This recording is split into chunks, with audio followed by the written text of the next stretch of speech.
Everyone, so nandito tayo ngayon, tapos ating gawin itong mga DCP ng Bakawan. So kung makapanood ng video ko nito sa public school na nangangailangan ng services kanilang mga ICT or DCP na mga server or PC nila or ICT or printers, biometrics at kung ano-ano pa, so laptops, so yan. So pwede nyo po akong kontakin sa aking page or yan sa page ko, mayroon din po ako. Pwede nyo kayo message using Messenger. Ayan. Kung gusto nyo po magpa-service, si Servi po ay available sa lahat po ng mga hindi naman oras available po ako. Schedule po natin yan kung kailan natin pupuntahan. Okay po.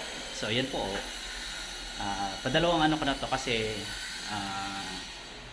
yung moisture ng dagat. So, malapit kasi ang school sa dagat kaya kaka-problema. Pero so far, na-maintain po natin. Ayos siya. So maraming salamat. So yun lang po, gumagawa po ako ng printer, ng laptop, ng mga DCP, biometrics, at networking po. Ayan. So maraming salamat po. So I hope na mag-enjoy po kayo sa mga video na ginagawa ko. And don't forget to subscribe my YouTube channel guys. Pa-support na rin, nabubulol ako. Pa-support na rin guys ng ating YouTube channel. So siya educational.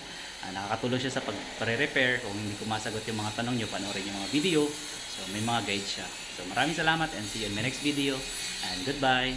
So don't forget to like and share my YouTube channel. Okay? So maraming salamat.